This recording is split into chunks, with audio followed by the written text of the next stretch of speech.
Elle est ambassadrice pour Nikon Canada, bien sûr, aussi.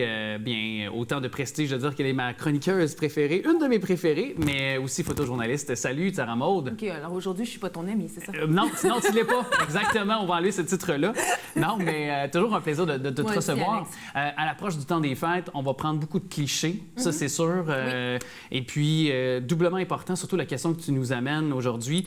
Est-ce qu'on doit faire imprimer, oui ou non, ces photos qui sont dans notre téléphone ou ces photos qu'on prendra éventuellement là, avec la période des fêtes? Bien, absolument. Mais en fait, c'est pas juste la période des fêtes. Je pense que toi, comme moi, on a des milliers de photos dans notre cellulaire qui dorment pour n'importe quoi. Qu'on stocke dans le nuage, là. Exactement. Puis, tu sais, je me suis posé la question, je me suis dit, OK, avec l'approche des fêtes, parce que des impressions, ça peut faire d'excellents cadeaux pour Noël. C'est tellement rare maintenant de faire imprimer nos photos. Et je me suis posé la question, justement, pourquoi on ne fait plus imprimer nos photos? Et parce que on regarde les réseaux sociaux encore, Facebook, Instagram, ça sert un peu de souvenir à nos photos. T'sais, on poste celles qu'on préfère. C'est un journal intime avec nos photos. Exactement, mais on a des milliers de photos dans notre cellulaire qu'on n'utilise pas ou qu'on garde pour nous, mais on peut les perdre n'importe quand. C'est vrai. Ça peut arriver. On est dépendant de la technologie. Il y a plein de choses qui peuvent arriver. Donc, je me suis posé la question, pourquoi on ne les fait plus imprimer et pourquoi je pense que ce serait intéressant qu'on continue de le faire. Donc, à part pour un souci d'écologie, je vois pas vraiment de raison pourquoi ne pas le faire, à part le fait que, si tout lâche demain, on n'a aucun souvenir de notre identité, de ce qu'on était. Des moments passés en famille ou avec des personnes précieuses. Là. Exactement. Puis en même temps, je me suis dit, OK, dans toutes les photos qu'il y a, quand on fait imprimer les photos, on est obligé de choisir les photos qui sont importantes pour nous. Ouais. Donc, déjà, là, ça fait un tri. Puis ça permet à nos enfants ou à les prochaines personnes qui vont passer de pouvoir avoir des souvenirs de nous parce qu'il n'y a plus rien de physique. Toi, ta dernière photo imprimée de toi, elle date de quand? C'est une bonne question. Je pense que c'est à cause de mon métier, à cause de la radio. Fait que ça date de quelques mois, mais sur le plan personnel, ça date d'années. Là. C'est ça. Donc, as-tu des photos de ta vingtaine, de ta trentaine? Oui, mais que quelques-unes. Je veux dire, les nombreuses photos qu'on a de nous, c'était nos parents qui, à une certaine époque, les faisaient développer dans une pharmacie au coin de la rue chez nous. Exactement. Il y avait des albums. Oui. Donc, on pouvait voir notre évolution. Ça crée des souvenirs. Exact. Bon, bref. Donc, tu sais, j'ai regardé ça, je me dis, OK, il y a au moins 3-4 bonnes raisons de continuer de faire imprimer, justement. C'est qu'à moins de passer au feu, tu laisses un souvenir à tes enfants. Il y a aussi que ça t'oblige à te demander quelles sont les vraies photos que tu veux faire imprimer, celles qui ont de l'importance, donc revisiter tes souvenirs. Ça fait aussi que ça offre, justement, ça fait des beaux cadeaux pour Noël, c'est ce que je disais tantôt, mais pas que ça, ça peut donner des projets de couple aussi. En fait, c'est venu de là, l'idée, c'est que j'ai une amie qui a un nouveau chum, qui a dit « Ah, j'aimerais ça, comme faire des photos de nous, puis les mettre dans un album, puis les faire imprimer. » Je dis « Vas-y! » Oui, puis c'est très tendance aussi de faire que ce soit, vous recevez une femme enceinte ou le bébé qui en est à ses premiers, peut-être son premier Noël. Donc, tout ça, c'est des bonnes déclinaisons, des bonnes raisons pour les faire imprimer. Mais maintenant, on dirait qu'on fait imprimer que des moments très marquants de nos vies, justement comme une grossesse, un mariage ou des choses comme ça. Mais ça peut être improvisé, tout simplement. Mais des meilleurs amis, une soirée qui était le fun. Avant, on avait une pellicule 24, là, tu faisais les photos, tu allais systématiquement les faire imprimer. Maintenant, on en a plein.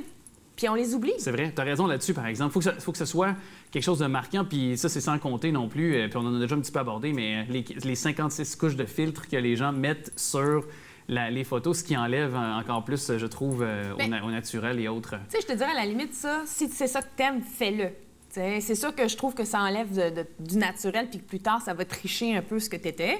Quand les gens vont regarder les photos ou quand tu vas regarder tes souvenirs dans un album, tu vas dire « Ah, j'étais vraiment comme ça. Ah, maintenant, j'avais mis des filtres. » Mais en bout de ligne, si l'important, c'est que tu les fasses imprimer si tu les aimes. Ça peut même mettre sur une imprimante maison, sur du papier. Bien, c'est là que je m'en allais te demander, parce que qu'est-ce qu'on doit recourir? Est-ce que ça prend une imprimante spéciale pour avoir une bonne résolution, un bon résultat de nos photos? Qu'est-ce que tu recommandes? Bien, c'est sûr qu'idéalement, si tu veux faire ça de la maison, je te recommande de vraiment avoir une imprimante photo avec jet d'encre ou laser, puis du papier photo. C'est vraiment le minimum requis. Sinon, tu peux aller dans les pharmacies, vraiment pour, tu sais, traitement, mettons, tu as plein de photos à faire passer, à faire imprimer en 5 par 7 ou quelque chose comme ça.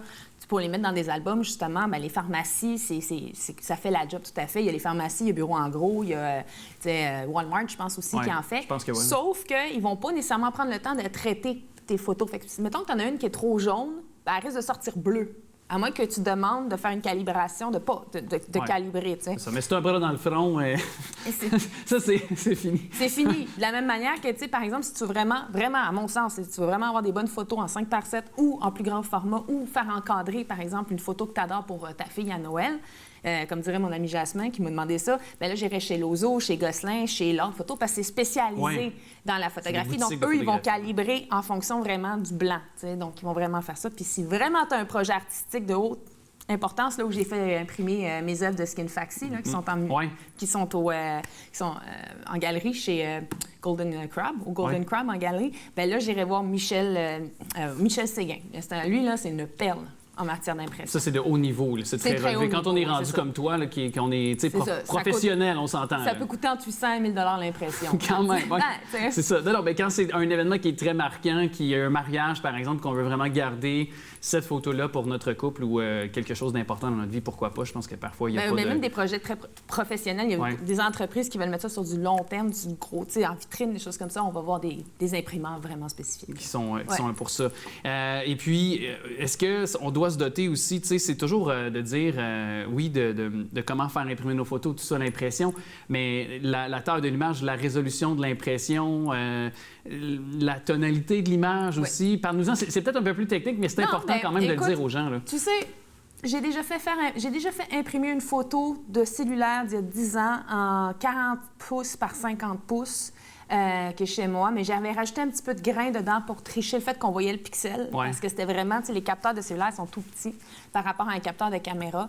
Donc, le truc, je dirais, c'est que si tu veux vraiment faire des agrandissements, une photo cellulaire, tu peux la faire imprimer en 5x7, il n'y aura pas de problème. Mais si tu veux faire un agrandissement, là, je te conseille d'aller voir justement des magasins spécialisés en photo, des laboratoires photo, parce qu'eux vont pouvoir te la faire agrandir.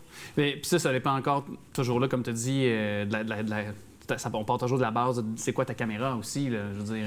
Bien, tu sais, au jour d'aujourd'hui, il y a 10 ans, je t'aurais peut-être dit les choses différemment, mais au jour d'aujourd'hui, tu sais, iPhones, on les voit, ces panneaux d'autoroute. Ce panneau d'autoroute a été fait par un iPhone. Donc, maintenant, l'extrapolation, on appelle ça de l'extrapolation, là, quand une petite photo, tu l'agrandis, bon, c'est plus vraiment un problème aujourd'hui, même avec des cellulaires. Okay. Mais c'est sûr que en fait, ces boîtiers-là donnent juste tellement une meilleure résolution, une meilleure piquée que quand tu les fais agrandir, déjà, naturellement, tu peux les faire agrandir vraiment. Tu n'as pas besoin de les faire agrandir, les photos, maintenant, quand tu as ce genre de boîtier-là.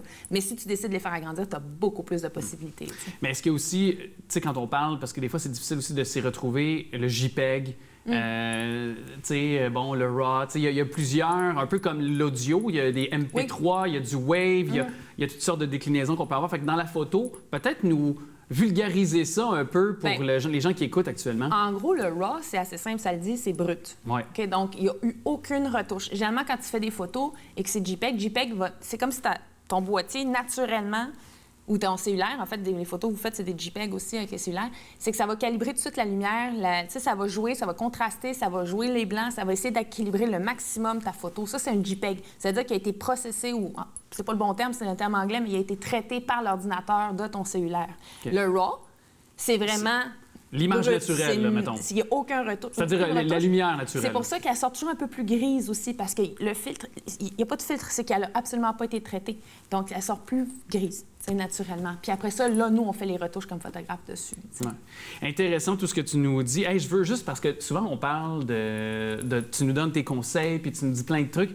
Je veux juste inviter les gens à aller voir ce que tu fais. OK. Parce que je trouve ça merveilleux, super beau, autant avec des artistes qu'avec des gens que tu rencontres, tu sais, des communs des mortels, je vais l'appeler comme ça, mais affectueusement, là. Des êtres humains. Des êtres humains, voilà, des êtres humains, merci. Non, mais dans le sens que s'il y a des gens qui sont à l'écoute, qui veulent avoir tu sais, vraiment une période avec toi pour pouvoir se faire prendre en photo, shooting photo, bien, c'est possible de le faire comme tu fais présentement. Je te l'avais dit que tu t'y attendrais pas. Oui, c'est vrai. tu m'as pris vraiment au piège. Donc, tu peux le faire. Puis, tu as un portfolio qui est super volumineux et surtout de haut calibre, de haut niveau. Alors, je veux juste le dire aux gens. Ton Instagram, c'est la meilleure façon d'aller voir ce que tu fais? En fait, oui. Instagram, ma page Facebook aussi de Zara Maude Images, mon site web zara.ca ou zaramaude.com, c'est vraiment la meilleure façon d'aller voir tout ce que je fais. C'est sûr, mais si vous avez besoin vraiment d'avoir une demande en particulier, vous me le demandez, je peux vous renseigner tout de suite. Là. Je suis facilement accessible, par Messenger idéalement, là, ou par courriel à zara.maud@commercial@gmail.com. Tout est au bas de l'écran de toute façon, au C'est moment de se super. parler. Je te redis merci, Zara. À bientôt. Puis on se parlera, si tu veux, thématique temps des fêtes un peu. Oui, bien absolument. On pourrait, si jamais les téléspectateurs ont des questions par rapport aux thématiques de Noël ou peu importe, là, qu'on peut nous en poser, ils peuvent l'envoyer où? Ils peuvent l'envoyer au bas de l'écran, donc tvrl.ca, sur notre page Facebook également. Tout est là. Alors, tout est placé au moment de le dire. Parfait. Merci. Ça serait super. Merci beaucoup. À bientôt. Merci à toi.